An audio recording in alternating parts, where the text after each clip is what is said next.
నమస్తే, welcome to IG media. నేను సౌజన్య. చాలామంది సాఫ్ట్వేర్ కంపెనీలో వర్క్ చేసే వాళ్ళందరూ కూడా ఇక్కడ నుంచి యూఎస్ వెళ్ళిపోయి అక్కడ సెటిల్ అవ్వాలని చెప్పేసి అని ఆలోచిస్తూ ఉన్నారు. But is it possible? ఆ సిచ్యువేషన్ ఇప్పుడు అక్కడ ఉందా? ఒకవేళ అలా లేకపోతే ఎవరైతే అలా ఆలోచిస్తున్నారో యూఎస్ఏ వెళ్ళి సెటిల్ అవ్వాలి అని, వాళ్ళకి ఆపర్చునిటీస్ ఏమున్నాయి ఏంటి, ఈ అంశానికి సంబంధించి మనకు ఎన్నో విషయాలను తెలియజేయడానికి ఈరోజు మనతో పాటు ఉన్నారు మలయాళ గ్లోబల్ నుంచి ఇమిగ్రేషన్ లా అడ్వకేట్ ఆదిత్య ఉన్నారు. వారితో మాట్లాడదాం. నమస్తే అండి. నమస్తే. ఎలా ఉన్నారు? బాగున్నాను, మీరు ఎలా ఉన్నారు? ఐఎమ్ గుడ్ అండి. సో అసలు మలయాళ గ్లోబల్ ఆర్గనైజేషన్ ఏదైతే ఉందో, సో దాని గురించి ఒకసారి బ్రీఫ్ ఇస్తారా మాకు ఒకసారి? సో మలయాళ గ్లోబల్ ఆర్గనైజేషన్ ఏంటి అంటే, so more than a decade of experience ఉందండి మలయాళ గ్లోబల్కి. సో నేను అడ్వకేట్ని అనమాట ఆంధ్ర తెలంగాణలో. సో నా స్పెషలైజేషన్ వచ్చేసి ఇమిగ్రేషన్ లా అనమాట. ఇమిగ్రేషన్ లా అనేది చాలా వాస్ట్ సబ్జెక్ట్ కదా. సో మేము ఏంటంటే ఇమిగ్రేషన్ లాలో EB-5 వీసా గురించి డీల్ చేస్తాము. సో EB-5 వీసా ఏంటి అంటే to get green card in fastest way in US అనమాట. ఇప్పుడున్న సిచ్యువేషన్లో ఏంటంటే యూఎస్లో గ్రీన్ కార్డ్ రావాలి అంటే చాలా టైం తీసుకుంటుంది. సో ఈ EB-5 వీసా ద్వారా అయితే లైక్ ఏంటంటే మనకు ఫాస్ట్గా గ్రీన్ కార్డ్ వస్తుంది అనమాట. So basically I immigration law consultant for EB-5 visa అనమాట. ఫస్ట్ ఆఫ్ ఆల్ చాలామంది టార్గెట్ ఏంటంటే యూఎస్ వెళ్ళాలి, గ్రీన్ కార్డ్ తెచ్చుకోవాలి అని చెప్పేసి అని చాలామంది ప్లాన్ చేసుకుని వెయిట్ చేస్తున్నారు. అసలు ఇప్పుడు గ్రీన్ కార్డ్ రావడానికి సంబంధించినటువంటి స్టేటస్ ఎలా ఉంది, సిచ్యువేషన్ ఏంటి? డెఫినెట్గా ఇంతకుముందులాగా అయితే పరిస్థితి లేదండి. ఇంతకుముందు ఉన్న పరిస్థితిలో ఏంటి అంటే ఒక 10 to 15 ఇయర్స్ లేకపోతే 15 to 20 ఇయర్స్లో గ్రీన్ కార్డ్ వచ్చేదండి. సో అందరూ ఏంటంటే ఎడ్యుకేషన్ ద్వారానో ఎంప్లాయ్మెంట్ ద్వారానో వెళ్ళి అక్కడ సెటిల్ అవ్వాలనుకుంటారు యూఎస్లో. సో అమెరికా అనేది ఒక డ్రీమ్ డెస్టినేషన్ చాలామందికి. బట్ ఇంతకుముందు ప్రీవియస్ ఉన్న సిచ్యువేషన్ ఇప్పుడు ఉందా లేదా అనేది మనం చూసుకోవాలి. గ్రీన్ కార్డ్ నిజంగా రావాలంటే చాలా టైం తీసుకుంటుంది. మోర్ దెన్ 50 to 100 ఇయర్స్ తీసుకుంటుంది అనమాట. సో మనకి ఏంటంటే ఫైనల్ డెస్టినేషన్ ఎవరన్నా అక్కడ వెళ్ళి సెటిల్ అవ్వాలి అనుకున్న వాళ్ళకి వాళ్ళ ఫైనల్ గోల్ ఏంటి అంటే గ్రీన్ కార్డ్ తెచ్చుకుంటాం, అంటే పర్మనెంట్ రెసిడెంట్గా మారాలనుకుంటారు. ఆ సిచ్యువేషన్ ఇప్పుడు లేదనమాట యూజువల్ మెథడ్స్ ద్వారా. అంటే ఇప్పుడు రావాలంటే మోర్ దెన్ 50 ఇయర్స్ వెయిట్ చేయాలి. యాక్చువల్ మోర్ దెన్ 50 ఇయర్స్ కాదండి, మోర్ దెన్ 150 ఇయర్స్ అనమాట. ఎందుకంటే నేను 150 ఇయర్స్ అని చెప్పాను అనుకోండి, జనరల్ పబ్లిక్ రిలేట్ అవ్వలేకపోవచ్చు. మనం స్టాట్స్ తీసుకుంటే 2011 నుంచి 2011, 12, 13, 14 నుంచి వీసా బులెటిన్ వెయిటింగ్ లిస్ట్ ఉందన్నమాట. అవన్నీ క్లియర్ అయ్యి ఇది చేయాలంటే ఒక పాలసీ చేంజ్ అనేది రావాలి. లేకపోతే స్టాట్స్ తీసుకుంటే మోర్ దెన్ 100 ఇయర్స్ పైన పడుతుంది అనమాట. More then 100 years? Yeah, that's the reality అన్నమాట. ఈవెన్ హ్యూమన్ లైఫ్ స్పాన్ అంత లేదు చూడాలంటే. సో అంటే మరి ఎవరైతే అక్కడికి వెళ్ళి అంటే యూఎస్ వెళ్ళి అక్కడికి గ్రీన్ కార్డ్ హోల్డర్ అవ్వాలి, so kind of it's a state symbol అయిపోయింది గ్రీన్ కార్డ్ హోల్డర్ అని చెప్పుకోవడం దానికి. సో మరి వాళ్ళకి ఇంకేదైనా ఛాన్స్ ఉందా? మీరు ఇందాక EB-5 కన్సల్టెంట్ అన్నారు, అంటే EB-5 వీసా కన్సల్టెంట్ అన్నారు కదా. సో అదేనా నెక్స్ట్ ఆప్షన్? ఇంకేదైనా ఆప్షన్స్ ఉన్నాయా వీళ్ళు అక్కడ సెటిల్ అవ్వాలి అనుకునే వాళ్ళకి? సో ఏంటంటే మనకు అర్థం కావాల్సింది, చాలామంది చాలా డబ్బులు పెట్టి ఎడ్యుకేషన్కి వెళ్తారండి. ఎడ్యుకేషన్ తర్వాత ఏంటి అంటే వాళ్ళు వర్క్ చేసుకోవడానికి ఎలిజిబిలిటీ ఉంటుంది అనమాట వాళ్ళ వీసాకి. సో ఆ వర్క్ చేసుకుంటారు. ఈ లోపల ఏంటి అంటే వాళ్ళు లాటరీ ద్వారా మనకి ఒక ఎంప్లాయర్ వాళ్ళకి వీసా స్పాన్సర్ చేయాలన్నమాట. స్పాన్సర్ చేస్తే వాళ్ళు అక్కడ వర్క్ పర్మిట్ మీద వర్క్ చేయడానికి కుదిరిద్ది అనమాట. అలానే ఏంటంటే అదే ఎంప్లాయర్ గ్రీన్ కార్డ్ కూడా స్పాన్సర్ చేయాలి. పోనీ స్పాన్సర్ చేసి ఇదంతా చేయడానికి like let's say next 5 to 7 years పట్టింది అనుకుందాం. సో 5 to 7 ఇయర్స్ ఓన్లీ ఏంటంటే గ్రీన్ కార్డ్ అప్లై చేయడానికి పట్టింది. బట్ గ్రీన్ కార్డ్ రావడానికి it's going to take more than 100 years. But ఇప్పుడున్న సిచ్యువేషన్లో ఏంటి అంటే అన్ని కేటగిరీస్ గ్రీన్ కార్డ్ ఏ కేటగిరీస్ ఉన్నాయో అన్నిటికీ మోస్ట్లీ అన్ని కేటగిరీస్కి చాలా వెయిటింగ్ లిస్ట్ ఉంది. ఎందుకంటే మన ఇండియా నుంచి మైగ్రేట్ అయ్యే పాపులేషన్ చాలా ఎక్కువ మంది ఉన్నారు కాబట్టి. సో దానివల్ల వెయిటింగ్ లిస్ట్ అయిపోయింది. సో EB-5 ఇన్వెస్టర్ వీసా అనేది ఒక వీసా ఉందండి. సో ఈ EB-5 ఇన్వెస్టర్ వీసా ద్వారా గ్రీన్ కార్డ్ చాలా ఫాస్ట్గా వచ్చింది అనమాట. ఏదైతే ఇప్పుడు మనం 5 to 7 ఇయర్స్ అన్నామో ఈ EB-5 ఇన్వెస్టర్ వీసా ద్వారా అయితే మనకి permanent resident green card next 5 ఇయర్స్లో వస్తుంది. అలానే ఏంటంటే ఈ ప్రాసెస్ ద్వారా you can become a citizen in 7 years అనమాట. ఓకే, 7 ఇయర్స్లోనే. అండ్ నెక్స్ట్ 6 monthsలో మీకు ఏంటంటే వర్క్ ఎలిజిబిలిటీ వస్తుందండి, వర్క్ ఆథరైజేషన్ వస్తుంది. అంటే నెక్స్ట్ 6 to 8 monthsలో మీరు ఏంటంటే you can start working in US అనమాట, irrespective of what your visa status is. మీరు EB-5 ఇన్వెస్టర్ వీసా మీద ఉంటే. ఓకే, అంటే EB-5 ఇన్వెస్టర్ వీసా తీసుకోవాలి అని అంటే కనుక నా క్రైటీరియా ఏమైనా ఉందా? అవునండి, EB-5 వీసా తీసుకోవాలంటే ద మెయిన్ క్రైటీరియా ఏంటి అంటే సో బికాజ్ ఏంటంటే EB5 వీసాలో ఎవరు మనకి ఏ ఎంప్లాయర్ మనకి స్పాన్సర్ చేయక్కర్లేదండి. యూజువల్గా ఏంటంటే యూఎస్లో మనం వర్క్ చేయాలన్నా అక్కడ జాబ్ చేయాలన్నా ఎవరిని ఎంప్లాయర్ మనకి స్పాన్సర్ చేయాలి. అవును. ఇక్కడ ఉన్న పరిస్థితిలో ఏంటి అంటే మనం it is a self sponsored visa అనమాట. మన డబ్బులతో మనం స్పాన్సర్ చేసుకుంటున్నాం. సో EB5 ఇన్వెస్టర్ వీసాకి కావాల్సిన మెయిన్ క్రైటీరియా ఏంటంటే డబ్బులు అనమాట. So legal source of money అనేది మన దగ్గర ఉండాలి. సో మనం కనుక డబ్బులు ఉంటే మనం EB5 ఇన్వెస్టర్ వీసా ఫైల్ చేయడానికి క్వాలిఫై అవుతాం. అంటే ఈవెన్ 2 years బ్యాక్ యుఎస్ వెళ్ళిన వాళ్ళు మళ్ళీ వెనక్కి రావాలి అని అంటే ఇప్పుడు చేస్తున్న జాబ్ ఉంటుందా, అక్కడి నుంచి మళ్ళీ తీసేస్తారా, ఎందుకంటే రెసిషన్ నడుస్తోంది కదా అనే భయంతో ఈవెన్ ఫ్యామిలీలో ఎంత ఇంపార్టెంట్ ఫంక్షన్స్ అయినా అసలు ఏ సిచ్యువేషన్ ఉన్నా కానీ వాళ్ళు అక్కడ రావట్లేదు, అక్కడ నుంచి ఇండియాకి రావట్లేదు. సో మరి ఈ సిచ్యువేషన్లో EB5 ఇన్వెస్టర్ వీసా అనేది మంచి ఐడియానే అంటారా తీసుకుంటే? అవునండి. సో ఇప్పుడు ఏంటంటే మీరు అబ్జర్వ్ చేస్తే చాలామంది యూఎస్ వెళ్ళిన వాళ్ళు ఇండియా వచ్చి ఎన్ని ఏళ్ళు అయిందంటే చాలా ఏళ్ళు అయింది అంటారు. కొంతమంది 3 years అంటారు, 5 years అంటారు, 7 years అంటారు, 10 years అంటారు, లేకపోతే 15 years తర్వాత కూడా వచ్చేవాళ్ళు ఉన్నారు. రీసెంట్గా నా ఫ్రెండ్ ఒక ఆయన 20 years తర్వాత వచ్చారు. 20 years? సో ఏంటి అంటే వాళ్ళు అక్కడికి వెళ్ళి సెటిల్ అయిపోవాలి అన్న ఆలోచనలో ఉంటారు. సో సెటిల్ అవ్వాలి అనే జర్నీలో వాళ్ళకి ఏంటంటే వీసా ఇబ్బందులు వస్తాయండి. సో వీసా ఇబ్బందులు ఎప్పుడైతే వచ్చినాయో సో వాళ్ళు hurdles they need to overcome those hurdles అనమాట. ఆ హర్డిల్స్ మధ్యలో ఒకవేళ ఇండియా వచ్చి మళ్ళీ యూఎస్ ఎంటర్ అయ్యేటప్పుడు వాళ్ళకి ఏమైనా ఇమిగ్రేషన్ ఛాలెంజెస్ ఉంటాయేమో అని చెప్పి వాళ్ళు త్వరగా ఇండియా వచ్చి వెళ్ళటానికి ఇష్టపడట్లేదు అనమాట. ఓకే. సో లేకపోతే కొంతమంది ఏంటంటే అక్కడే వెళ్ళి కంప్లీట్గా సెటిల్ అయిపోవాలి అనుకుంటారు. సో ఇంకేంటంటే they won't look at coming back to India అనమాట. దానివల్ల ఏంటి అంటే పేరెంట్స్ ఇక్కడ ఉంటారు, ఎటువంటి సిచ్యువేషన్ ఉన్నా కూడా వాళ్ళు ఏంటంటే ఎన్నేళ్ళైనా కూడా రారు. మోస్ట్లీ ఏంటంటే అక్కడే జగులు చేస్తూ ఉంటారు. వాళ్ళు స్టేటస్ మార్చుకొని లైక్ ఏంటంటే ఒక్కోసారి డిపెండెంట్ వీసా మీదకి వెళ్ళిపోవాల్సి వస్తుంది, లేకపోతే ఒక్కోసారి మళ్ళీ స్టూడెంట్ వీసా మీదకి వెళ్ళాల్సి వస్తుంది, just to maintain a status to live there అనమాట. సో వాళ్ళకి ఆ ఛాలెంజెస్ అన్నీ ఉంటున్నాయి. సో ఇప్పుడున్న సిచ్యువేషన్లో ఏంటంటే వర్క్ వీసా రావాలి అన్నా కూడా ఎన్నైతే వర్క్ వీసాస్ ఉన్నాయో అంతకంటే చాలా ఎక్కువ మంది ఆ వర్క్ వీసాకి ఫైల్ చేస్తున్నారు. సో అది చాలా ప్రాబిలిటీ అయిపోయింది అనమాట. ఇట్స్ ప్యూర్లీ లక్ బేస్డ్ అయిపోయింది, whether you file it from India or from US. So ఏంటంటే మీకు ఆ వర్క్ వీసా కూడా ఛాలెంజింగ్గా మారిపోయింది. సో EB5 ఇన్వెస్టర్ వీసా ద్వారా ఏంటి అంటే మన దగ్గర కనుక ఫండ్ ఉంటే ఒక $800,000 అంటే 7 to 8 crores కనుక మన దగ్గర ఉంటే మనం ఈ మనీని కనుక తీసుకెళ్ళి యూఎస్లో ఏంటంటే ఫెడరల్ గవర్నమెంట్ ఆథరైజ్ చేసిన ప్రాజెక్ట్స్లో ఇన్వెస్ట్ చేస్తే మనం ఇమీడియట్గా ఏంటంటే నెక్స్ట్ 6 monthsలో మనకి వర్క్ ఆథరైజేషన్ వచ్చింది, అలానే చేంజ్ ఆఫ్ స్టేటస్ జరిగింది. అప్పుడు ఎప్పుడైతే మన స్టేటస్ EB5 వీసా మీదకి వచ్చిందో we'll also get green card అనమాట. చాలా ఫాస్ట్గా మనకి గ్రీన్ కార్డ్ వస్తుంది. ప్లస్ ఏంటంటే ఇమీడియట్గా మనకి మన ఫ్యామిలీకి వర్క్ ఆథరైజేషన్ వచ్చి మనం జాబ్ చేసుకుంటానికి కానీ, లేకపోతే బిజినెస్ చేసుకుంటానికి కానీ, లేకపోతే సెల్ఫ్ ఎంప్లాయిడ్గా మన ప్యాషన్ మనం పర్సూ చేసుకుంటానికి కానీ, యూఎస్లో మనం లీగల్గా ఉండటానికి కానీ, మన ఎంప్లాయ్మెంట్ పర్సూ చేయడానికి కానీ ఎవరి మీద డిపెండెంట్ అవ్వాల్సిన అవసరం లేదు. ప్లస్ ఏంటంటే $800,000 అక్కడ ప్రాజెక్ట్ అయిపోయినాక అంటే 7 to 8 crores అక్కడ ప్రాజెక్ట్ అయిపోయినాక వెనక్కి కూడా వస్తాయి అన్నమాట. అంటే EB5 ఇన్వెస్టర్ వీసా అప్లై చేయడానికి ఉండాల్సినటువంటి క్వాలిఫికేషన్స్ ఏమైనా ఉన్నాయా? సో క్వాలిఫికేషన్ ఏంటి అంటే దీంట్లో ఒక గొప్పతనం ఏంటంటే క్వాలిఫికేషన్ ఈజ్ మనీ అనమాట. సో ఎందుకు మనీ అంటే మనం we need to go in to the background of the visa అనమాట. అసలు యూఎస్ ఎందుకు తీసుకొచ్చింది ఇది అనేది.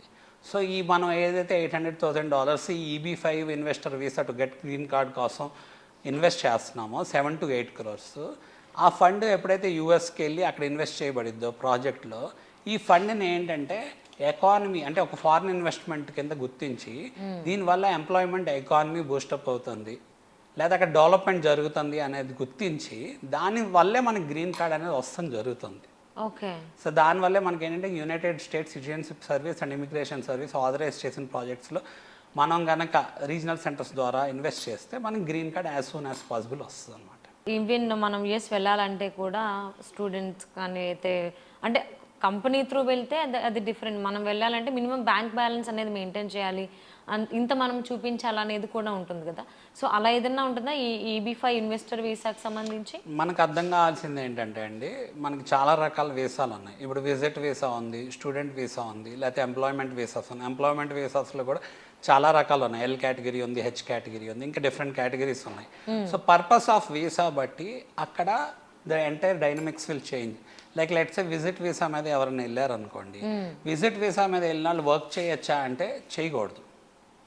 సో ఏంటంటే దానికి రిస్ట్రిక్షన్స్ ఉంటాయి. అలానే ఇప్పుడు డిపెండెంట్ వీసా మీద ఎవరైనా వెళ్ళారనుకోండి, డిపెండెంట్ పెళ్లి చేసుకోనో లేకపోతే ఏంటంటే వైఫ్ హస్బెండ్ ఒకరికొకరు స్పాన్సర్ చేస్తే డిపెండెంట్ మీద వెళ్ళొచ్చు. డిపెండెంట్ మీద వెళ్తే వర్క్ చేయకూడదు. సో డిపెండెంట్ మీద వర్క్ చేసేది కూడా ఒక స్టేటస్ ఉంటుంది. అంటే I-140 అప్రూవ్ అయ్యి వాళ్ళు కనుక H4 డిపెండెంట్ మీద ఈఏడి స్టేజ్లో ఉన్నారనుకోండి, గ్రీన్ కార్డుకి రిలేటెడ్ స్టేజ్లో, సో అప్పుడు వాళ్ళు ఏంటంటే వర్క్ చేసుకోవడానికి ఎలిజిబిలిటీ ఉంటుంది. ఓకే. అలానే స్టూడెంట్స్ ఉన్నారండి, వాళ్ళకి లిమిటేషన్ ఉంటుంది. ఇప్పుడు స్టూడెంట్స్ ఎలా పడితే అలా ఆఫ్ క్యాంపస్ చేసుకోవడానికి లేదు. మన వాళ్ళు ఏంటంటే డాలర్ డ్రీమ్స్ కోసం వెంటనే వెళ్ళిపోయి అక్కడ ఎర్న్ చేసుకోవాలని ఇల్లీగల్గా గ్రాసరీ స్టోర్స్లో, గ్యాస్ స్టేషన్స్లో వర్క్ చేసుకుంటాం, ఇలాంటివి చేస్తారు, విచ్ ఇస్ లైక్ ఇల్లీగల్. ఎందుకు అంటే ఆఫ్ క్యాంపస్ వాళ్ళు వర్క్ చేయడానికి లేదు. సో ఓన్లీ ఆన్ క్యాంపస్ చేయాలి, అది కూడా పార్ట్ టైమే చేయాలి, వీక్లీ ఇన్ అవర్స్ అని ఉంటుంది. సో దానికి రిస్ట్రిక్షన్. సో ప్రతి వీసాకి డైనమిక్స్ చేంజ్ అవుతాయి అన్నమాట. సో ఇప్పుడున్న సిచ్యువేషన్లో మనకి ఏంటంటే అదే EB-5 ఇన్వెస్టర్ వీసా ద్వారా అనుకోండి, మీరు అబ్జర్వ్ చేస్తే, సో ఒక స్టూడెంట్ ఫర్ ఎగ్జాంపుల్ ఒక student EB-5 investor visa qualify అయ్యి చేసుకోగలిగాడు అనుకోండి.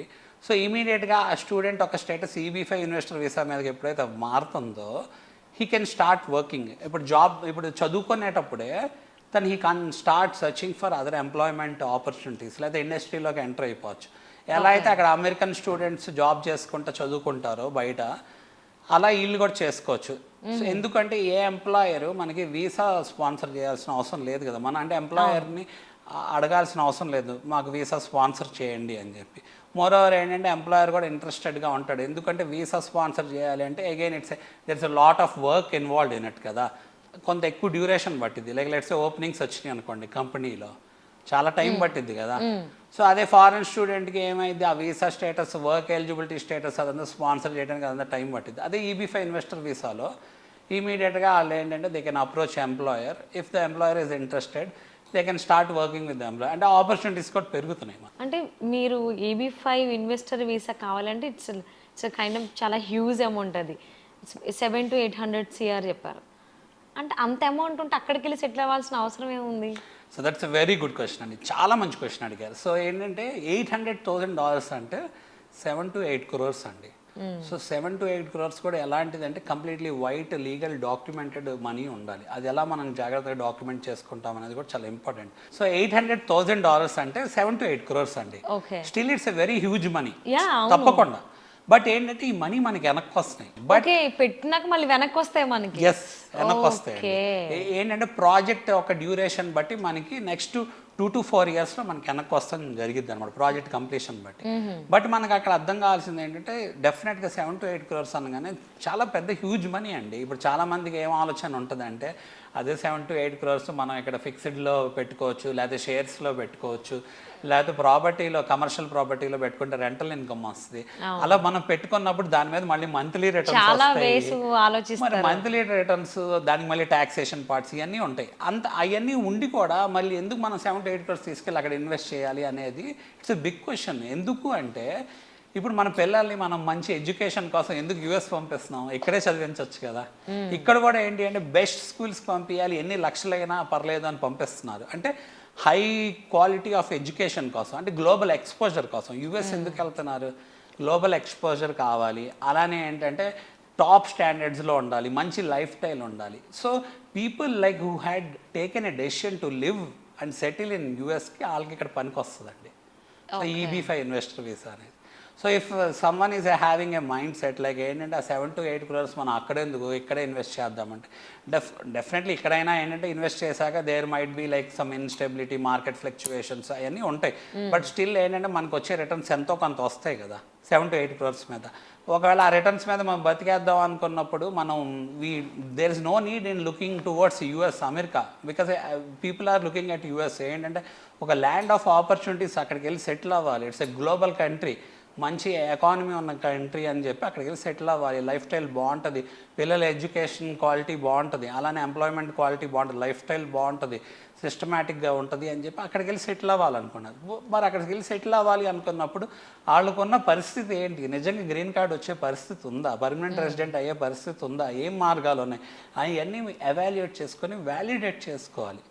ఎప్పుడైతే ఆ పరిస్థితి లేదో మరి వాళ్ళకి ఆల్టర్నేటివ్ ఏంటి అనేది చూసుకోవాలి. ఇప్పుడు someone is going there just for an education or education చేసి కొన్ని రోజులు వర్క్ చేసి వెనక్కి వచ్చేయాలనుకున్నారు. If they don't want to settle there, definitely ఏంటంటే they don't need to opt this way. Okay. మరి ఏంటంటే ఈ విధానం ఏదైతే ఉందో మీరు యూఎస్లో ఉండి ఫైల్ చేసినా, ఇండియా నుంచి ఫైల్ చేసినా, అక్కడికి వెళ్ళి యూఎస్లోకి వెళ్ళి సెటిల్ అవ్వాలి అనుకున్న వాళ్ళకి ఇట్స్ ద బెస్ట్ ఆపర్చునిటీ అండి. సో ఇట్స్ బెస్ట్ ఆఫర్ అనమాట. ఉన్న వాటిల్లో ఇమీడియట్గా మనకి గ్రీన్ కార్డ్ రావాలి అంటే. సో ఎవరైతే గ్రీన్ కార్డ్ హోల్డర్ అవ్వాలనుకున్న వాళ్ళు ఉన్నారో వాళ్ళకి ఈబీ5 ఇన్వెస్టర్ వీసా అనేది బెస్ట్ ఆప్షన్. అంతే అండి. సో అంటే ఇన్ కేస్ ఇప్పుడు మీరు చెప్పిన తర్వాత ఈ విషయం విని కొంతమంది బిజినెస్ మైండ్ పీపుల్ ఉంటారు, ఇదేదో బాగుంది మనం ఎందుకు ట్రై చేయకూడదు, it's like A investment kind of thing కింద ఆలోచించుకునే వాళ్ళు కూడా ఉంటారు. అలా ఏమన్నా ట్రై చేయొచ్చు అంటారు ఎవరైనా? ట్రై చేయొచ్చండి డెఫినెట్గా. బట్ ఏంటి అంటే చూడండి, ఇప్పుడు ఒక బిజినెస్ పర్సన్ మెంటాలిటీ ఎలా ఉంటుందంటే, ఈ ఏదైతే 7 to 8 crores ఇన్వెస్ట్ చేస్తున్నాం, మన కోసం మనం ఇన్వెస్ట్ చేసుకుందాం యూఎస్లో, అంటే మన బిజినెస్లో ఇన్వెస్ట్ చేసుకుందాం అని అనుకుంటారు. కానీ మనకు అక్కడ అర్థం కావాల్సింది, ఇప్పుడు యూఎస్లో డైనమిక్స్ చాలా డిఫరెంట్గా ఉంటాయి. సో అలా చేయొచ్చా అంటే చేయొచ్చు, బట్ చేసినాక అక్కడ వచ్చి ఛాలెంజెస్ ఏంటి? ఇప్పుడు దేర్ ఆర్ 2 things అనమాట. Business goals different, immigration goals different. మన బిజినెస్ గోల్స్ని ఇమిగ్రేషన్ గోల్స్ని రెండు మిక్స్ చేసాం అనుకోండి, మన $800,000 అంటే 7 to 8 crores ఏదైతే ఇన్వెస్ట్ చేస్తున్నామో దానివల్ల మనకి ఈ పర్పస్ సాల్వ్ అవ్వలేదు అనుకోండి, అంటే మన ఇమిగ్రేషన్ గోల్ ఏదైతే గ్రీన్ కార్డ్ రావటం అనే పర్పస్ సాల్వ్ అవ్వలేదు అనుకోండి, అప్పుడు మనం ఇన్వెస్ట్ చేసిన మనీ వేస్ట్ అయిపోయినట్టే కదా. మోర్ ఓవర్ ఏంటంటే బిజినెస్ చేయాలి అంటే లాట్ ఆఫ్ ఎక్స్పర్టీస్ ఉండాలి. అక్కడ ప్రాఫిట్ ఉంటుంది, లాస్ ఉంటుంది. అలానే ఏదైతే ఉందో దాన్ని స్టెబిలైజ్ చేయాలి. ప్లస్ ఏంటంటే other expenditures like legal charges ఉంటాయి, లేకపోతే ట్రావెల్ అలవెన్సెస్, ఇన్సూరెన్స్ అలవెన్సెస్, లేకపోతే రిస్క్ అలవెన్సెస్, ఇలాంటివన్నీ ఉంటాయి. అప్పుడు మనకి ఓవర్ హెడ్స్ ఎంత పెరిగిపోతున్నాయి. ఈ $800,000తో మన పని అవుతుందా? ఇమిగ్రేషన్ గోల్ నిజంగా రీచ్ అవుతున్నామా? రీచ్ అయితే ఎంత? ఇప్పుడు ఒక మామూలుగా మన రీజనల్ సెంటర్ ద్వారా ఇన్వెస్ట్ చేసి మనకి ఫాస్ట్గా గ్రీన్ కార్డ్ వస్తుంది. ఇది మనం సొంతంగా ఇన్వెస్ట్ చేసి గ్రీన్ కార్డ్ తెచ్చుకోవాలనుకున్నాం. అప్పుడు like let's say if it is going to take long time అనుకోండి, ఈజ్ ఇట్ రియల్లీ వర్త్ అనేది మనం ఆలోచించుకోవాలి. యూజువల్గా ఏంటంటే best way to get a green card through EB5 visa is always we need to go through investing through and regional centre అండి. Regional centres are authorised by United States citizenship service and immigration service అనమాట. So federal government authorise చేసిద్ది. సో అక్కడ ఏంటంటే ఆ ప్రాజెక్ట్స్లో మనం federal government authorise చేసిన ప్రాజెక్ట్స్లో invest చేయగలిగితే నెక్స్ట్ 6 monthsలో మన అప్లికేషన్ యాక్సెప్ట్ అయ్యి మనకి ఎంప్లాయ్మెంట్ ఆథరైజేషన్ వస్తుంది. నెక్స్ట్ 1.5 yearలో కండిషనల్ గ్రీన్ కార్డ్ వస్తుంది. అలానే ఓవరాల్గా 4 to 5 yearsలో కండిషన్స్ రివోక్ అయ్యి మనకి పర్మనెంట్ గ్రీన్ కార్డ్ వస్తుంది. అది ఈ ప్రాసెస్లో కనుక మన సిటిజన్షిప్కి అప్లై చేసుకోగలిగితే 7 years స్పాన్లోనే మనకి సిటిజన్షిప్ కూడా వచ్చే అవకాశం ఉంది. సో అంటే ఎవరైతే అప్లై చేస్తున్నారో హెడ్ ఆఫ్ ది ఫ్యామిలీ వాళ్ళకే ఉంటుందా లైక్ గ్రీన్ కార్డ్ హోల్డర్ కింద, లేకపోతే ఫ్యామిలీ మెంబర్స్ అందరికీ కూడా వర్తిస్తుందా? సో మనకు అర్థం కావాల్సింది ఏంటంటే అండి, $800,000 అంటే 7 to 8 crores ఏవైతే మనం అక్కడ ఇన్వెస్ట్ చేస్తున్నాం తర్వాత మనకి తిరిగి వస్తాయో ఈ EB5 ఇన్వెస్టర్ వీసా కోసం, ఒక్క $800,000 అంటే ఒక్క 7 to 8 crores మీద ఎవరెవరు క్వాలిఫై అవుతారు అనేది చాలా ఇంపార్టెంట్.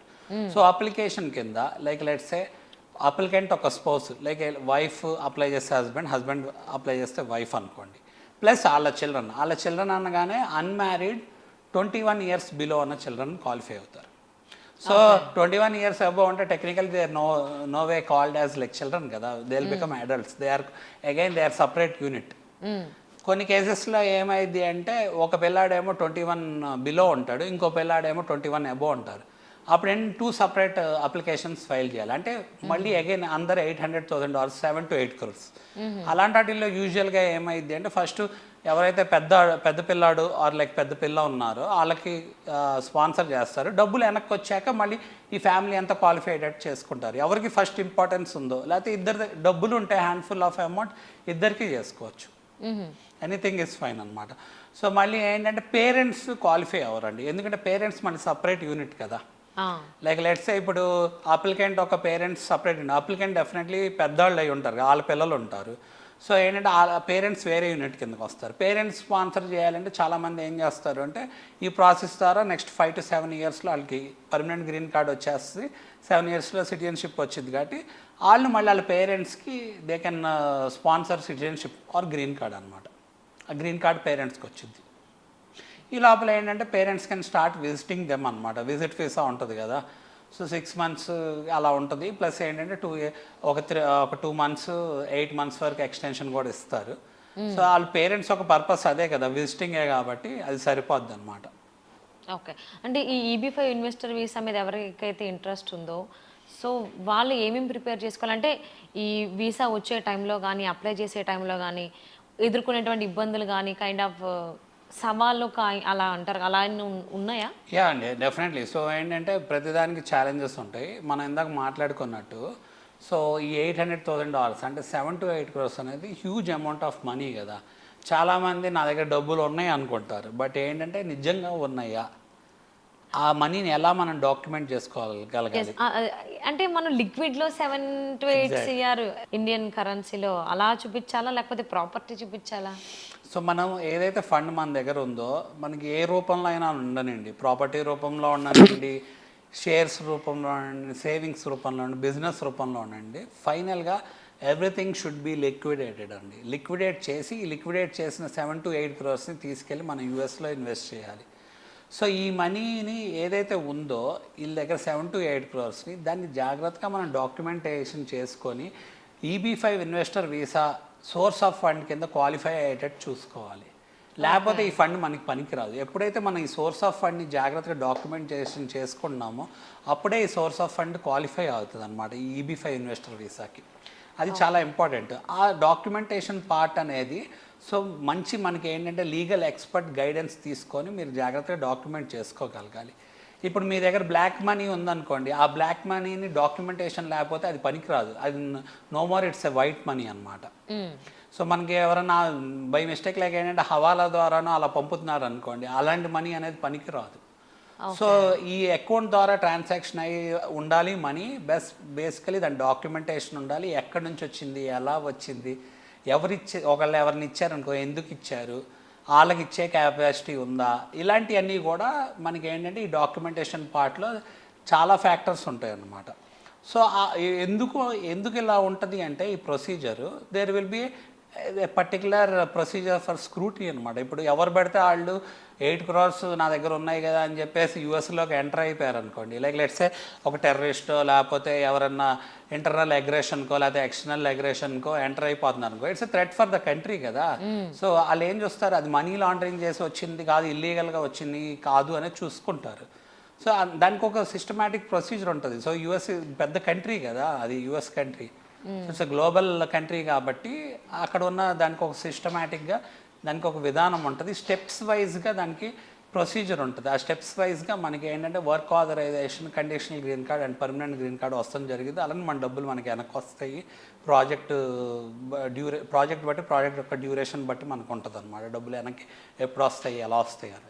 మరి ఇన్వెస్ట్ చేసిన తర్వాత ఆబ్వియస్లీ రిటర్న్స్ గురించి ఆలోచిస్తారు. సో రిటర్న్స్ వచ్చేది మళ్ళీ 5 years తర్వాతనేనా, లేకపోతే ఎప్పుడు వస్తాయి? ఇది కూడా ఇందాక మీరు అడిగిన క్వశ్చన్ లాగా ఇది కూడా చాలా మంచి క్వశ్చన్ అండి. ఏంటి అంటే మనం ఇందాక మాట్లాడుకున్నాం ఏంటంటే అసలు నిజంగా నాకు 7 to 8 crores ఉన్నప్పుడు మళ్ళీ యూఎస్ వెళ్ళాల్సిన అవసరం ఉంది, డబ్బులు వస్తాయి కదా మంత్లీ అని. సో మనం 7 to 8 crores $800,000 EB-5 investor visa to get green card invest చేస్తున్నాము. మనం ఏమి ఎక్స్పెక్ట్ చేయాలి అనేది కూడా మనకు తెలిసి ఉండాలి, చాలా ఇంపార్టెంట్. మనం ఎక్స్పెక్ట్ చేయాల్సిన విషయాలు ఏంటి అంటే మనకి గ్రీన్ కార్డ్ వస్తుందా రాదా, గ్రీన్ కార్డ్ ఎంత త్వరగా వస్తుంది అనేది first important factor. Second important factor ఏంటంటే మన $800,000 ఎంత సెక్యూర్డ్గా ఉంటాయి, ఎన్ని రోజులు వెనక్కి వస్తాయి అనేది నెక్స్ట్ ఇంపార్టెంట్ ఫ్యాక్టర్స్. ఈ కాకుండా మనం వేరే ఫ్యాక్టర్స్ మీద ఫోకస్ చేస్తామనుకోండి, ఫర్ ఎగ్జాంపుల్ లైక్ లెట్సే ఎవరైనా బాగా వడ్డీ లైక్ ఒక 5% లేకపోతే 6% వడ్డీ ఇస్తాము మీరు ఇన్వెస్ట్ చేయండి అని చెప్పారనుకోండి, మనం చాలా టెక్నికల్గా ఆలోచించాలి.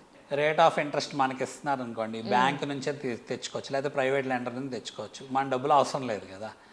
సో ఒకవేళ అంత ఇంట్రెస్ట్ ఇస్తుంటే ఆ ప్రాజెక్ట్లో సెక్యూరిటీస్ ఏమున్నాయి, మనకి ఏంటంటే మన డబ్బులు ఏదైతే మనం ఇన్వెస్ట్ చేస్తున్నామో వెనక్కి రావాలని ఇన్వెస్ట్ చేస్తాం, ఆ మనీ రొటేట్ అయ్యిద్దా లేదా, అక్కడ ఏమైనా కన్స్ట్రైన్ వస్తుందా, ఇవన్నీ మనం జడ్జ్ చేయలేం, ఏదైనా జరగచ్చు.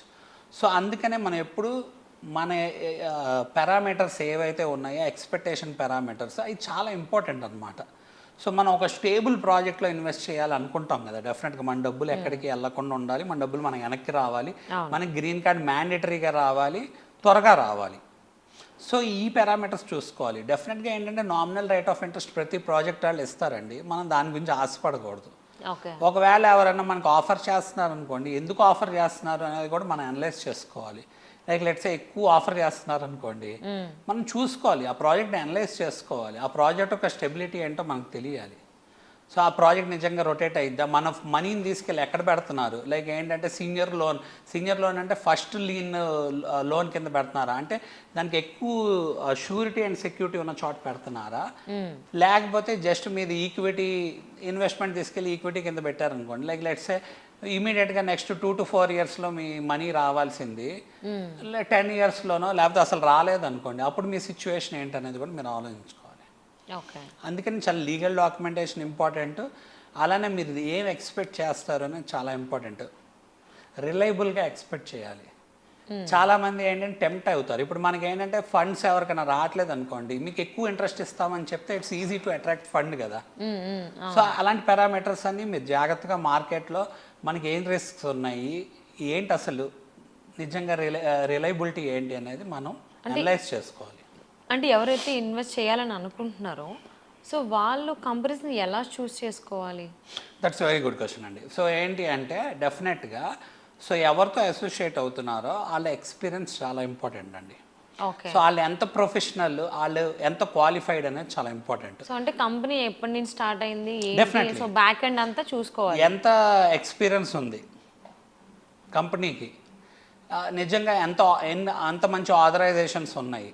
సో ఇంతకుముందు ఎప్పుడన్నా బ్లాక్ లిస్ట్ అయిపోయారా, లేకపోతే ఇంతకుముందు ఎప్పుడన్నా ఈ $800,000 డిఫాల్ట్ అయ్యారా ఎవరికైనా ఇన్వెస్టర్స్ దగ్గర, లేకపోతే ఎవరన్నా అప్లై చేసి గ్రీన్ కార్డు రాకుండా వాళ్ళకి ఏమైనా ఇబ్బందులు జరిగినాయా, వీళ్ళకి ఎంత ఎక్స్పీరియన్స్ ఉంది. లైక్ లెట్స్ సే ఇప్పుడు మన ఏదైతే మల్లెలా గ్లోబల్ ఉందో, మల్లెలా గ్లోబల్తో టైఅప్ అయిన వాళ్ళు ఉన్నారో more than a decade of experience ఉంది. సో అలానే ఏంటంటే మనకేంటంటే ఎన్ని గ్రీన్ కార్డ్స్ వచ్చినాయి, మన మల్లెలా గ్లోబల్ ద్వారా టైఅప్ అయి ఉన్న వాళ్ళతో ఏంటంటే మోర్ దెన్ 1000 గ్రీన్ కార్డ్స్ వస్తాం జరిగింది ఆల్రెడీ. అలానే ఏంటంటే కొన్ని $100s of millions వెనక్కి ఇవ్వడం జరిగింది, ఏదైతే డబ్బులు ఇన్వెస్ట్ చేస్తారో ఆ వెనక్కి. సో ఇలాంటి పారామీటర్స్ అన్నీ కూడా చూసుకోవాలి. సో ఏంటంటే లీగల్ పారామీటర్స్ ఏంటి అనేది చాలా ఇంపార్టెంట్. ఇప్పుడు మనకి ఏంటంటే మన సోర్స్ ఆఫ్ ఫండ్ క్వాలిఫై అవటం ఎంత ఇంపార్టెంటో, నెక్స్ట్ మన సోర్స్ ఆఫ్ ఫండ్ ఎక్కడికి వెళ్తుంది. ఇప్పుడు మనకి ఏంటంటే ఏదైతే regional centre which is authorised by federal government of US అనేది మెన్షన్ చేయడం జరిగిందో, వాళ్ళు అక్కడ ఏంటంటే రీజనల్ సెంటర్ అండ్ డెవలప్మెంట్ ఎవరు చేస్తున్నారో ఎటువంటి వాళ్ళు అనేది వాళ్ళ ప్రొఫైల్ ఏంటి అనేది కూడా ఇంపార్టెంట్.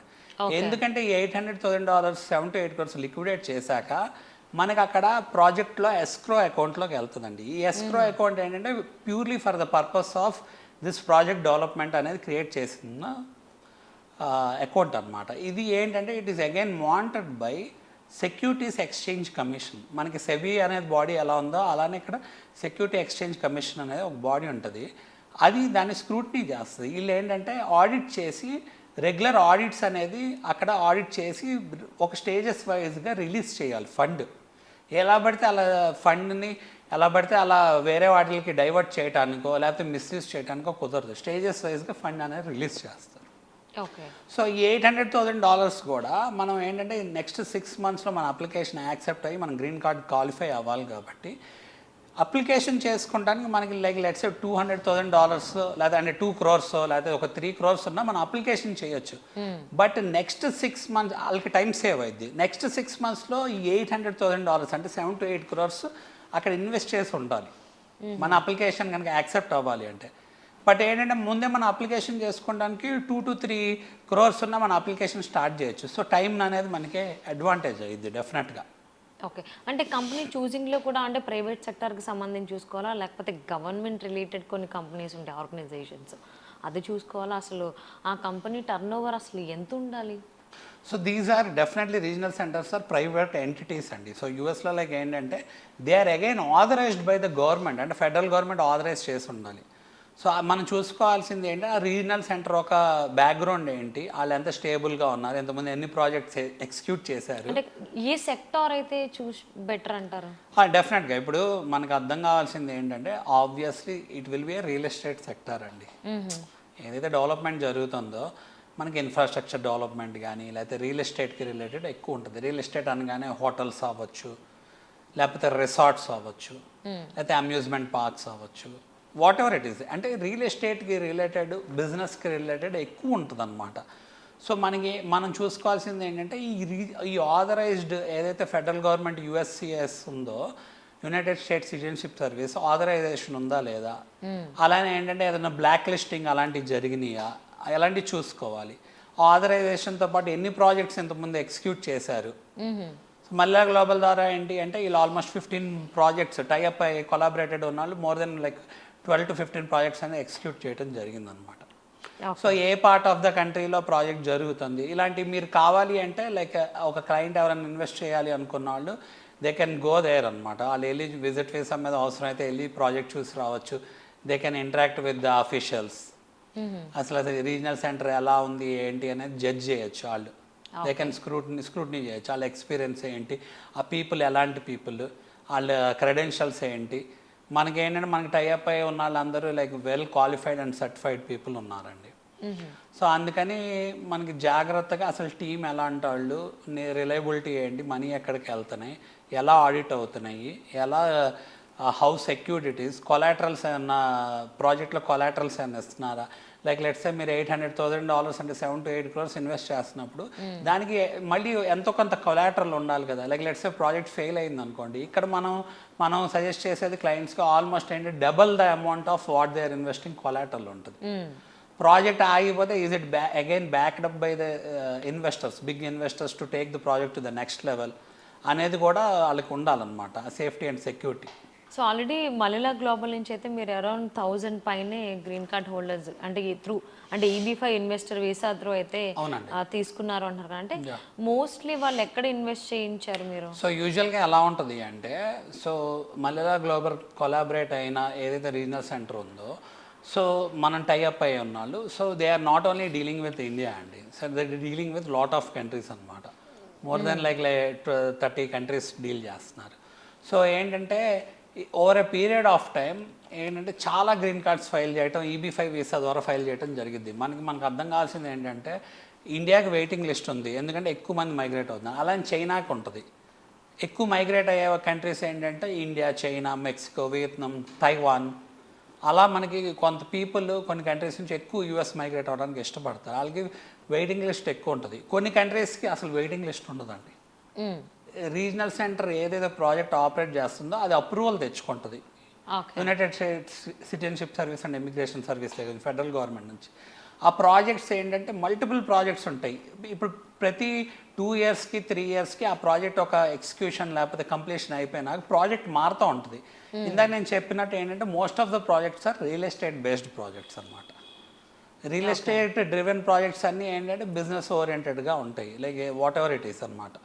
లైక్ హోటల్స్ అవనండి, అమ్యూజ్మెంట్ పార్క్స్ అవనండి, లేకపోతే సమ్ టైమ్ ఏంటంటే బిల్డింగ్స్ ఆర్ సీనియర్ సిటిజన్స్ అవనండి, లేకపోతే రిసార్ట్స్ అవనండి, ఇంకా whatever they are constructing. వాళ్ళు అక్కడ ఇప్పుడు మనకి ఎలా అయితే ఇక్కడ వెంచర్స్ ఉంటాయో, ఇండియాలో వెంచర్స్ ఉండి రియల్ ఎస్టేట్ ప్రాజెక్ట్స్ ఉంటాయో, ఆ real estate projects again sale చేసి ప్రాఫిట్స్ ఎలా చేసుకుంటారో అలా developer will be working again ఏంటంటే ఓనర్ షేర్, డెవలపర్ షేర్ అలా ఉంటుంది కదా. Similar equivalent type of projects and construction projects for the purpose of increasing the economy, employment or infrastructure ఉంటాయి అన్నమాట, business and real estate. Okay, అంటే వాళ్ళకి ఈ returns అనేటువంటివి ఎప్పటి నుంచి స్టార్ట్ అయినాయి? ఆఫ్టర్ 1 year లేకపోతే 2 years? సో రిటర్న్స్ అనేది నేను ఇందాక చెప్పినట్టు ఎవరైతే మనకి EB5 ఇన్వెస్టర్ ఉన్నారో $800,000 వాళ్ళకి నామినల్ రేట్ ఆఫ్ ఇంట్రెస్ట్ ఉంటుందండి. సో ఆ నామినల్ రేట్ ఆఫ్ ఇంట్రెస్ట్ అది 7 to 8 crores తీసుకెళ్ళి ఎప్పుడైతే ఇన్వెస్ట్ చేస్తారో, ఇన్వెస్ట్ చేసినాక ఇయర్లీ బేస్ చేసి నామినల్ రేట్ ఆఫ్ ఇంట్రెస్ట్ అనేది ఇష్టం జరిగింది, ఇయటం జరిగింది. అది క్యాలిక్యులేషన్ జరిగిపోతూ ఉంటుంది ఆటోమేటిక్గా. సో బట్ ఏంటంటే వాళ్ళు ఏమేమి పారామీటర్స్ చూసుకోవాలి అంటే వాళ్ళు $800,000కి ఎంత సెక్యూరిటీ ఉంది, ఎంత కొలాటరల్ ఉంది, అలానే ఎంత ఎంప్లాయ్మెంట్ క్వశ్చన్ ఉంది, అంటే ఎంప్లాయ్మెంట్ ఎంత జనరేట్ అవుతుంది. So when they say employment, it's not only technical employment, అంటే ప్రాజెక్ట్ ద్వారా అక్కడ డెవలప్మెంట్ ఎంత జరుగుతుంది, దానివల్ల డైరెక్ట్ జాబ్స్ ఎన్ని క్రియేట్ అవుతున్నాయి, ఇండైరెక్ట్ జాబ్స్ ఎన్ని క్రియేట్ అవుతున్నాయి, లేకపోతే ఇండ్యూస్డ్ జాబ్స్ ఎన్ని క్రియేట్ అవుతున్నాయి, పార్ట్ టైం జాబ్స్ ఎన్ని క్రియేట్ అవుతున్నాయి, అక్కడ ఎంత డెవలప్మెంట్ అనేది జరుగుతుంది అనేది పారామీటర్ అనమాట. దానివల్ల ఎంత ఎంప్లాయ్మెంట్ క్రియేట్ అవుతుంది, ఎంత డెవలప్మెంట్ జరుగుతుంది. సో అంటే ఈబీ5 ఇన్వెస్టర్ వీసా తీసుకున్న పర్సన్ ఎవరైతే ఉన్నారో ఆ అప్లికెంట్ ఆర్ క్యాండిడేట్, సో తను మళ్ళీ వేరే జాబ్ చేసుకోవడానికి లేదంటే వాళ్ళ స్పౌజ్ వర్క్ చేసుకోవడానికి పాసిబిలిటీ ఉందా? అండ్ పిల్లల ఎడ్యుకేషన్ వైజ్ చూసుకుంటే అసలు ఇవన్నీ ఓవరాల్గా ఎలా ఉంటాయి, ఎలా మేనేజ్ సో చేయాలి? అదేంటంటే మనకి అర్థం కావాల్సింది ఒక $800,000 అంటే ఒక 7 to 8 crores మీద ఈబీ5 ఇన్వెస్టర్ వీసాకి మొత్తం ఫ్యామిలీ క్వాలిఫై అవుతారని చెప్పా కదా. ఎవరైతే ఫ్యామిలీ మెంబర్స్ క్వాలిఫై అవుతారో వాళ్ళందరికీ సేమ్ ప్రివిలేజెస్ ఉంటాయి. They can work or they can do business or they can do like get employed from any employer across anywhere in US అనమాట. Or they can pursue their dream or like what they are really passionate about based on their passion, skill development కానీ what ever it is. So ఆ activities అన్నీ చేసుకోవచ్చు అనమాట. So వాళ్ళు చేసుకుంటే అక్కడ వాళ్ళకి ఆథరైజేషన్ ఉంటుంది, legally they are able to work there అనమాట. సో ఏంటంటే ఎవరు అబ్జెక్ట్ చేయడానికి ఉండదు, ఎందుకంటే they are on EB5 investor visa to get green card in a fast way కాబట్టి. సో వాళ్ళకి ఏంటంటే ఇంటిమ్ అప్లికేషన్స్ ద్వారా ఇమీడియట్ బెనిఫిట్ వస్తుంది నెక్స్ట్ 6 monthsలో అనమాట. అలా ఆ జాబ్ చేసుకుంటాను. సో అప్లికెంట్ కూడా వేరే జాబ్ చేసుకోవచ్చు, స్పౌస్ కూడా వేరే జాబ్ యా డెఫినెట్గా అండి. అప్లికెంట్ మీద రిలై అయిన స్పౌస్ వాళ్ళు కూడా ఇంక్లూడ్ అయి ఉంటారు కాబట్టి వాళ్ళు కూడా చేసుకోవచ్చు, జాబ్ చేసుకోవచ్చు. అలా వాళ్ళ పిల్లలు ఉంటే వాళ్ళు కూడా జాబ్ చేసుకోవచ్చు. Is there any restrictions to them? No, there is no restriction to them. They need to maintain the status of their green card అనమాట. ఆ గ్రీన్ కార్డ్ స్టేటస్ ఏంటంటే వాళ్ళు యూఎస్లో అయినా ఉండనండి, ఇండియాలో అయినా ఉండండి, అప్లై చేశాక గ్రీన్ కార్డ్ స్టేటస్ ప్రతి 6 monthsకి ఒకసారి వెళ్ళొస్తూ ఉండాలి యూఎస్. అది మినిమం క్రైటీరియా మెయింటైన్ చేసుకోవాలి. అలానే if you're there for a couple of years అంటే స్ట్రైట్ అవే కాకపోయినా ఓవరాల్గా you will be qualified for again citizenship అనమాట. గ్రీన్ కార్డ్ కనుక జాగ్రత్తగా మెయింటైన్ చేసుకోగలిగితే that's the only things which you need to monitor. Okay. So ఎవరైతే అంటే US వెళ్ళి సెటిల్ అవ్వాలి అని అనుకుంటున్నారో అండ్ గ్రీన్ కార్డ్ హోల్డర్ అవ్వాలి అనుకుంటున్నారో వాళ్ళకి మంచి ఆప్షన్ ఇచ్చారు, చెప్పారు అందరికీ తెలిసేలాగా ఇమిగ్రేషన్ లా బేస్ చేసుకుని. బట్ కొంతమందికి వెళ్ళాలని ఉంటుంది కానీ అంత డబ్బులు హ్యూజ్ అమౌంట్ పెట్టాలి, 7 to 8 CR ఇండియన్ కరెన్సీలో. వాళ్ళకి వేరే ఏదైనా ఆప్షన్ ఉందా, లేకపోతే వాళ్ళు ఎలాగా ఈబీ5 ఇన్వెస్టర్ వీసాని అప్లై చేయొచ్చు? సో వాళ్ళకి కూడా ఆప్షన్స్ ఉన్నాయండి. ఏంటి అంటే ఇప్పుడు కొంతమంది ఎలా ఉంటుందంటే 7 to 8 crores నేను లిక్విడేట్ చేయగలను అనుకుంటారు, $800,000 for EB five investor visa. But ఏంటంటే వాళ్ళ దగ్గర like let's say they might end up having only 6 crores or like 5 crores or like ఏంటంటే 7 crores. లైక్ లెట్స్ సే ఒక $100,000 to $300,000 తగ్గినాయి అనుకోండి, ప్రాజెక్ట్లో లైక్ ఏంటంటే there is a loaning option అనమాట. సో వీళ్ళు ఒక ఫైనాన్షియల్ క్రెడిబిలిటీ బట్టి దీని ఎబిలిటీ టు పే బ్యాక్ని బేస్ చేసుకొని వీళ్ళు మిగతా సోర్స్ ఆఫ్ ఫండ్ కనుక లిక్విడేట్ చేయగలిగితే బ్రిడ్జ్ లోన్ అని చెప్పి ప్రాజెక్ట్ వాళ్ళు బ్రిడ్జ్ లోన్ ఇస్తారండి. But it's a different entity again. So ఏంటి అంటే వీళ్ళు జస్ట్ ఆ గ్యాప్ని బ్రిడ్జ్ చేస్తారు. సో ఇన్ ఏ షార్ట్ డ్యూరేషన్లో వాళ్ళు ఏం చేయాలి అంటే ఆ మిగతా అమౌంట్ని కూడా వాళ్ళు తెచ్చుకోగలగాలి. ఈ లోపల ఆ మనీ ఏదైతే డెఫిషిట్ ఉందో అది బ్రిడ్జ్ అవుతుంది అనమాట, వీళ్ళకి అడ్వాంటేజ్ అయింది. సో అలాంటి ఆప్షన్ ఉంది. అలానే కొంతమంది దగ్గర ఎవరైనా డబ్బులు లేవు అనుకోండి, ఫర్ ఎగ్జాంపుల్ కొంతే ఉన్నాయి అనుకోండి, they can get gift money. So like let's ఇప్పుడు ఇండియాలో మనకి బ్లడ్ రిలేటివ్స్ గిఫ్ట్ చేయొచ్చు. బ్లడ్ రిలేటివ్స్ గిఫ్ట్ చేస్తే దాని మీద ట్యాక్స్ కూడా ఏమి ఉండదు. ఓకే. అలానే ఫ్రెండ్స్ కూడా గిఫ్ట్ చేయొచ్చు. లేదా మనకి ఎక్విటెన్స్ ఉందనుకోండి, నైబర్స్ లేకపోతే ఫ్యామిలీ ఫ్రెండ్స్ రిలేటివ్స్ ఎవరో ఒకళ్ళు, దాన్ని డెఫినెట్గా ఏంటంటే ట్యాక్స్ స్లాబ్లోకి ఏదైతే వస్తుందో అది కట్టేస్తే మళ్ళీ గిఫ్ట్కి దానికి రిలేటెడ్ అమౌంట్ మనకి గిఫ్ట్ కింద మనం తీసుకోవచ్చు. అలానే మనం యూఎస్లో కూడా గిఫ్ట్ తీసుకోవచ్చు. సో యూఎస్లో గిఫ్ట్ తీసుకుంటే ఆబ్వియస్లీ బ్లడ్ రిలేటివ్ అనే కాన్సెప్ట్ లేకపోయినా మనకి ఏంటి ఎవరైనా గిఫ్ట్ ఇవ్వచ్చు అనుకోండి. ఫర్ ఎగ్జాంపుల్ బ్లడ్ రిలేటివ్ అనే కాన్సెప్ట్ ఉంది, బట్ టాక్సేషన్ పార్ట్ గురించి చెప్తున్నాను. అంటే ఏంటి అంటే ఎవరైనా మనకి గిఫ్ట్ ఇచ్చినా కూడా అక్కడ ఏంటంటే ట్యాక్స్ అనేది లేదు. $11 million వరకు in a life time tax లేదు. ఒకవేళ కంబైన్డ్గా వైఫ్ అండ్ హస్బెండ్ అయితే $13 million అలా ఉంది. మనకు కావాల్సిన $800,000 కదా. They can take money from their relatives or neighbours or family friends whomever they want to. But ఏంటి అంటే మీకు మనీ ఎప్పుడన్నా ఎవరిని ఇస్తున్నారు అనుకోండి, ఎందుకు ఇస్తున్నారు, వాళ్ళకి నిజంగా ఇచ్చే క్యాపబిలిటీ ఉందా, కెపాసిటీ ఉందా, వాళ్ళ ట్యాక్సేషన్ పార్ట్ ఏంటి, అలాంటి స్క్రూటినీ చేసే అవకాశం ఉంటుంది అనమాట. ఓకే. గిఫ్ట్ కానీ లేకపోతే ఇప్పుడు ఒక ఇండివిజువల్ లోన్ ఇస్తున్నాడు అనుకోండి, ఆ లోన్ ఇచ్చే ఎంటిటీ ఎవరు అన్న దాన్ని బట్టి కూడా వాళ్ళ ట్యాక్స్ బుక్స్ ఓపెన్ చేసి చూపించాల్సి వస్తుంది వాళ్ళకి ఎక్కడి నుంచి వచ్చినాయి అనేది. ఎందుకంటే for the continuity and connectivity as well as the path way of the source అనమాట. అంటే సోర్స్ ఎక్కడి నుంచి వచ్చింది అనేది చూసుకోవడానికి. ఇప్పుడు యూజువల్గా ఏంటంటే ఇండియాలో అయితే మనం we will take a loan from a bank or like ఏంటంటే నాన్ బ్యాంకింగ్ ఫైనాన్షియల్ ఇన్స్టిట్యూషన్ కానీ ప్రైవేట్ లెండర్స్ దగ్గర నుంచి కానీ తీసుకుంటాం. అప్పుడు ఏంటంటే ఆ కెపాసిటీ చూపించగలగాలి. అలానే లోన్లో కూడా మనకి ఏంటంటే secured loan, non secured loan ఉంటాయి. కొంతమంది ఏంటంటే సెక్యూరిటీ పెట్టుకొని లోన్ ఇస్తారు, కొంతమంది సెక్యూరిటీ లేకుండా కూడా లోన్ ఇస్తారు. అలాంటి లోన్స్ కూడా క్వాలిఫై అవుతాయి. But mostly source of funds ఎలా ఉంటాయి అంటే మల్టిపుల్ సోర్స్ ఆఫ్ ఫండ్స్ ఉండొచ్చండి. సేవింగ్స్, ఎర్నింగ్స్, లేదా బిజినెస్ ప్రాఫిట్స్.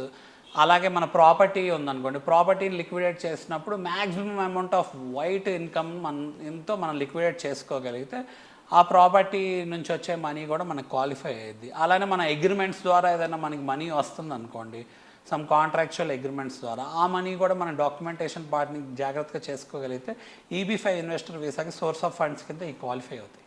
ఓకే. అంటే ఫండ్స్ అనేవి ఒకటేసారి మనం చూపించాలా ఈ 7 to 8 CR అనేది, లేకపోతే సగం అమౌంట్ ఇప్పుడు, లేదంటే రిమైనింగ్ అమౌంట్ బ్యాలెన్స్ అమౌంట్ తర్వాత ఇలాగేమన్నా మనం చేయొచ్చా? మనం $800,000 ఏదైతే ఉందో మ్యాండేటరీగా $800,000 ఇన్వెస్ట్ చేయాలండి. ఇన్వెస్ట్ చేస్తేనే మన అప్లికేషన్ క్వాలిఫై అయింది. ఒకటేసారా అంటే మనకి ఏంటంటే ఒక 6 months మాత్రం మనకి బఫర్ టైం ఉంటుందండి. లైక్ లెట్స్ మన అప్లికేషన్ $200,000 ఆర్ $300,000 అంటే ఒక 2-3 crores అయినా చేసుకోవచ్చు. 6 months మనకి కొంచెం డ్యూరేషన్ అడ్వాంటేజ్ అయింది. బట్ ఏంటంటే in the matter of next 6 monthsలో మన బ్యాలెన్స్ అమౌంట్ అంటే టోటల్ 7 to 8 crores ఏవైతే ఉన్నాయో అవి ఇన్వెస్ట్ చేసి ఉండాలి. అప్పుడే మన అప్లికేషన్ యాక్సెప్ట్ అయింది. సో ఎవరైతే లైక్ లెట్స్ ఇప్పుడు కరెంట్లీ వాళ్ళ దగ్గర 3 crores ఉన్నాయి అనుకోండి, ఇంకా బ్యాలెన్స్ ఒక 5 crores ఉండాలి కదా. వాళ్ళు ఆ 5 crores నెక్స్ట్ 3 monthsలో వాళ్ళు లిక్విడేట్ చేయగలరు. బట్ ఏంటంటే they want to take advantage over the time period అనుకోండి. ఫస్ట్ ఆ 2 to 3 crores ఇన్వెస్ట్ చేసేసి అప్లికేషన్ ప్రాసెస్ చేసుకుంటారు. నెక్స్ట్ 6 monthsలో వాళ్ళు మాత్రం ఆ బ్యాలెన్స్ అమౌంట్ని ఇన్వెస్ట్ చేసి వాళ్ళ అప్లికేషన్ అప్రూవ్ అయ్యేటట్టు చూసుకోవాలి. ఆ డాక్యుమెంటేషన్ అంతా జాగ్రత్తగా ఒకవేళ అవ్వకపోతే అంటే ఏమైంది అంటే ఆ అప్లికేషన్ ఏదైతే ఉందో అది రిజెక్ట్ అయ్యే అవకాశం ఉంటుంది అనమాట. ఎందుకు అంటే మనకి $800,000 ఇన్వెస్ట్ చేస్తే మనం క్వాలిఫై అవుతాం. లేకపోతే మన అడిగిద్ది గవర్నమెంట్, ఎందుకు మీరు ఇంకా $800,000 ఇన్వెస్ట్ చేయలేదు, అప్పుడు మనం దానికి చెప్పగలగాలి, ఎక్స్ప్లెనేషన్ ఇచ్చే పరిస్థితిలో ఉండాలి, లేకపోతే మన అప్లికేషన్ రిజెక్ట్ అయ్యి. సో ఇన్ కేస్ అదే సిచ్యువేషన్ అనుకున్న దాని ప్రకారం ప్రాపర్టీ సేల్ అవ్వలేదు, సో ఇంకొంచెం టైం పట్టేటట్టు ఉంది. సో ఇక్కడేమో చెప్పకపోతే రిజెక్ట్ అయిపోద్ది. సో రిజెక్ట్ అంటే వన్స్ రిజెక్ట్ అయిన తర్వాత మళ్ళీ ఎప్పుడు రీఅప్లై చేయొచ్చు, లేదంటే ఇంకొంచెం ఏమైనా ఎక్స్టెన్షన్ అడగచ్చా టైం కోసం? That's a very technically very good question అండి. సో ఏంటి అంటే పాయింట్, మేము అందుకే ఎవరికి మీ దగ్గర కాన్ఫిడెన్స్ ఉండి మీరు చేసుకోగలరు, లిక్విడేట్ చేసుకోగలరు, ఆ white source of income, legal source of income మీకు ఆ పరిస్థితి ఉంది అంటేనే వాళ్ళకి ముందుకు తీసుకెళ్ళడానికి ఇష్టపడతాం అండి. లేకపోతే ఏమైంది అంటే వాళ్ళు ప్యానిక్ అయిపోయే సిచ్యువేషన్ ఉంటుంది. ప్యానిక్ అయిపోయి వాళ్ళు టెన్షన్ పడితే ఉపయోగం లేదు కదా. ఇక్కడ పని అవటం కావాలి. ఒకళ్ళు పని అవ్వట్లేదు అనుకోండి, ఒక డైలమాలో ఉండి జస్ట్ టైంపాస్కి అప్లై చేస్తే ఇట్స్ లైక్ ఎ రిజెక్షన్ కదా. ఆ రిజెక్షన్ అసలు రాకూడదు అనేది చాలా ఇంపార్టెంట్ అనమాట. ఇట్స్ ఎ రెప్యుటేటెడ్ థింగ్ లాగా మనకి ప్రయారిటైజ్ చేయటం జరిగింది. సో అందుకే ఏంటంటే ఒకవేళ still someone has taken a decision, like let's say if they thought they are confident enough, they can invest the entire amount in the next 6 months అనుకుందాం. Like let's ఒక 2 to 3 crores చేసుకున్నారండి, application start అయింది. తర్వాత మిగతా డబ్బులు వాళ్ళు చేసుకోలేపారు అనుకోండి, వాళ్ళకి ఏమైంది అంటే ఏదైతే $800,000 వాళ్ళు ఇన్వెస్ట్ చేశారో ఆ డబ్బులన్నీ ఒకవేళ అప్లికేషన్ రిఫ్యూజ్ అయితే ఆ డబ్బులు $800,000 వరకు వాళ్ళకి వెనక్కి వచ్చేస్తుందండి. అదేమి ఇబ్బంది లేదు. ఫస్ట్ థింగ్, ఏదైతే డబ్బులు పెట్టారో వెనక్కి వస్తుంది. ఒకవేళ in case if they need more time అనుకోండి, అక్కడ మనకి మన గవర్నమెంట్, ఫెడరల్ గవర్నమెంట్ మనకు టైం ఎందుకు ఇవ్వాలి అన్నదానికి ప్రాపర్ ఎక్స్ప్లెనేషన్ ఉండాలి. మన అప్లికేషన్ అనేది ఆ టైం మనకు అప్రూవ్ అవ్వదు. అప్రూవ్ అవునప్పుడు టైం డిలే చేసి ఉపయోగం ఉంది. ఇప్పుడు డెడ్ లైన్ ఇచ్చి మీ అప్లికేషన్ని క్యాన్సిల్ చేసే అవకాశం ఉంటుంది. లేకపోతే అప్పుడు ఏంటంటే మన దగ్గర ఫండ్ ఉన్నప్పుడు మనం రీఅప్లై చేసుకోవాలి. సో యూజువల్గా ఏంటంటే ఇలాంటి ప్రాసెస్లో ఏమైంది అంటే మనకి ఏవైతే కొన్ని ఛార్జెస్ ఉంటాయో $800,000 కాకుండా అదర్ ఛార్జెస్ ఏవైతే ఇన్వాల్వ్ అయ్యి ఉన్నాయి వాటిల్లో కొంత పార్షల్ ఛార్జెస్ మనం ఖర్చు కింద అవుతాయండి. అవి మాత్రమే వెనక్కి రావు. మిగతా $800,000 ఏవైతే ఇన్వెస్ట్ చేస్తాం అవి వెనక్కి వచ్చేస్తాయి. అంటే ఇంకా ఎక్సెస్ అమౌంట్ ఎంత అవుతుంది? సో మనకి ఏముంటాయి అంటే అటార్నీ ఛార్జెస్ ఉంటాయండి. అలానే ఏంటంటే ఇమిగ్రేషన్, యుఎస్ అటార్నీ ఏవైతే ఛార్జెస్ ఉన్నాయో మ్యాండేటరీ. అలానే మనకి US government, federal government application fees ఉంటాయి. మన $800,000 ఏవైతే మనం ఇన్వెస్ట్ చేస్తున్నామో దానికి related wealth management and administrative fee అని ఉంటుంది అనమాట. సో వాటి మీద కొంత కన్సెషన్ వస్తే రావచ్చు. సో ఈ మ్యాండేటరీగా ఈ ఖర్చులన్నీ ఎక్స్ట్రా ఖర్చులు అనేది మనకు కొంత ఉంటాయి అనమాట.